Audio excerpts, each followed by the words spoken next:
السلام علیکم ورحمۃ اللہ وبرکاتہ۔ امید ہے آپ سب خیریت سے ہوں گے۔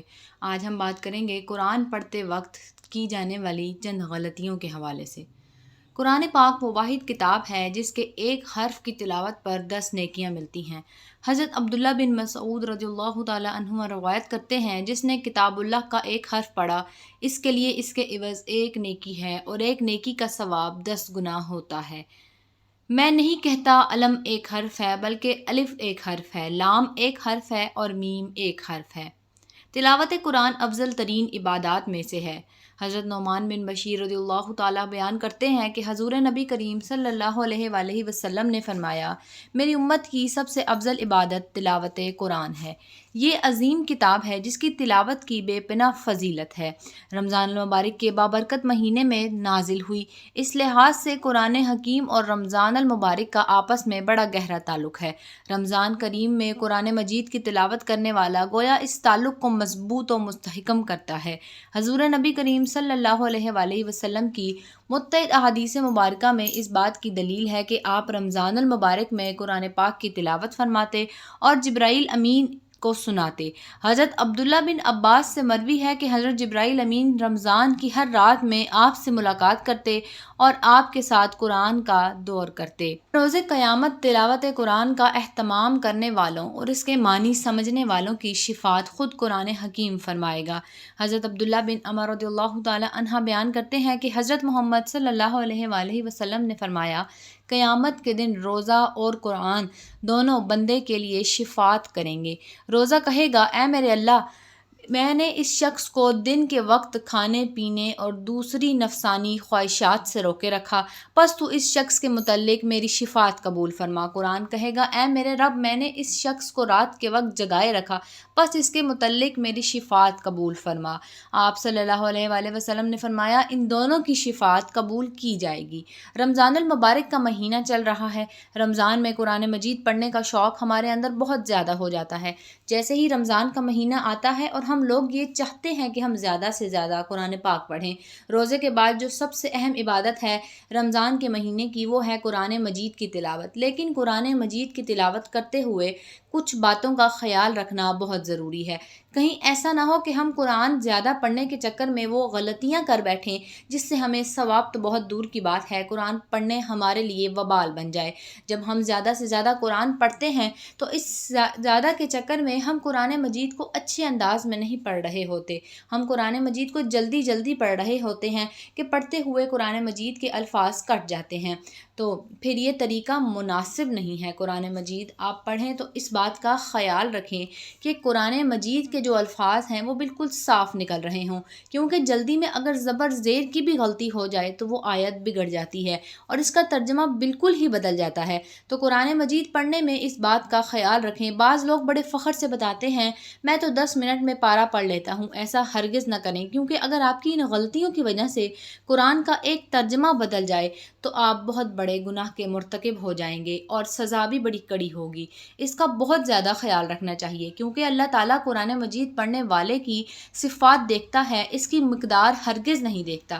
حدیث میں آتا ہے کہ جو شخص قرآن مجید کو پڑھ رہا ہو لیکن زبان اس کی ساتھ نہیں دے رہی ہو، لیکن وہ پڑھنے کی کوشش کر رہا ہے، اٹک رہا ہے، اللہ کے نبی نے ارشاد فرمایا کہ اس اٹکنے والے کو دگنا اجر ملتا ہے۔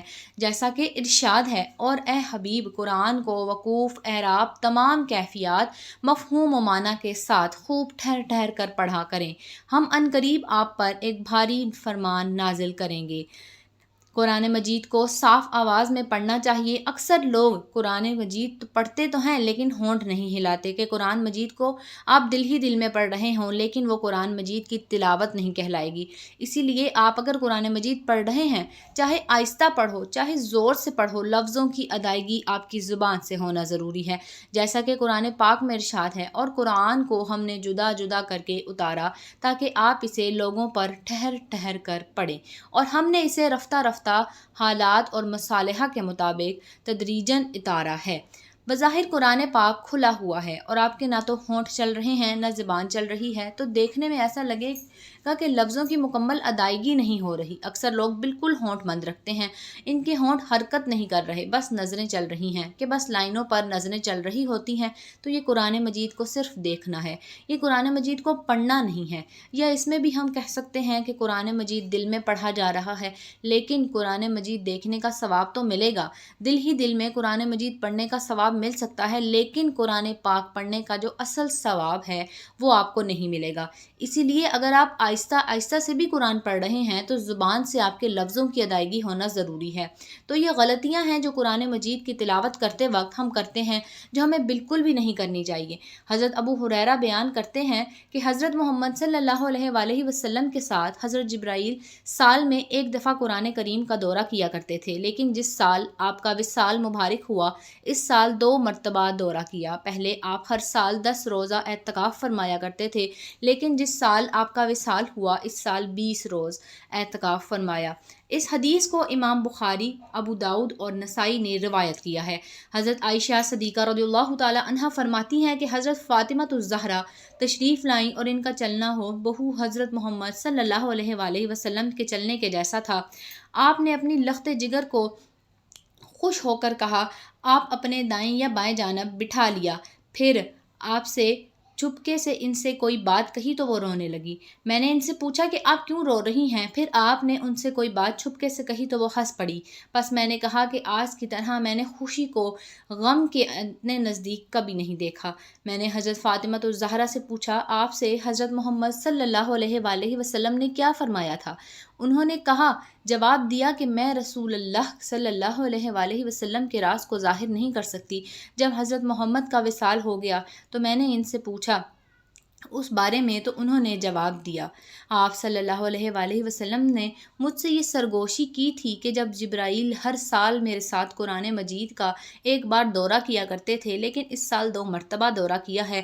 میرا خیال یہی ہے کہ میرا وقت وصال آ پہنچا ہے اور بے شک میرے گھر والوں میں سے تم ہو جو سب سے پہلے مجھ سے ملو گی۔ اس بات نے مجھے رلا دیا۔ پھر آپ نے فرمایا، کیا تم اس بات پر راضی نہیں کہ تم تمام جنتی عورتوں کی سردار ہو یا تمام مسلمان عورتوں کی سردار ہو؟ تو اس بات پر میں ہنس پڑی۔ یہ حدیث متفق علیہ ہے۔ حضرت ابو ہریرہ سے روایت ہے کہ حضور نبی کریم صلی اللہ علیہ وآلہ وسلم نے فرمایا، حسد یعنی رشک تو بس 2 آدمیوں سے ہی کرنا جائز ہے۔ پہلا وہ شخص جسے اللہ تعالیٰ نے قرآن پڑھنا اور سمجھنا سکھایا تو وہ رات اور دن کے اوقات میں یعنی صبح اور شام کثرت سے اس کی تلاوت کرتا ہے۔ اس کا پڑوسی اسے قرآن پڑھتے ہوئے سنتا ہے تو کہہ اٹھتا ہے کہ کاش مجھے بھی اس کی مثل قرآن عطا کیا جاتا، تو میں بھی اسی طرح عمل کرتا جس طرح یہ کرتا ہے۔ اور دوسرا وہ شخص جسے اللہ تعالیٰ نے مال بخشا ہے اور وہ اسے اللہ کی راہ میں صرف کرتا ہے۔ دوسرا شخص اسے دیکھ کر کہتا کہ کاش مجھے بھی اتنا مال ملتا جتنا اسے ملا ہے، تو میں بھی اسی طرح عمل کرتا جس طرح یہ کرتا ہے۔ حضرت عبداللہ بن عمر نے فرمایا کہ رسول اللہ صلی اللہ علیہ وآلہ وسلم فرمایا، روزہ اور قرآن بندے کے لیے قیامت کے دن شفاعت کریں گے۔ اللہ تعالیٰ مجھے اور آپ سب کو دین اسلام کی مکمل سمجھ نصیب فرمائے اور ہمیں بہتر عمل کرنے کی توفیق عطا فرمائے۔ آمین بجاہ النبیین صلی اللہ تعالیٰ علیہ وآلہ وسلم۔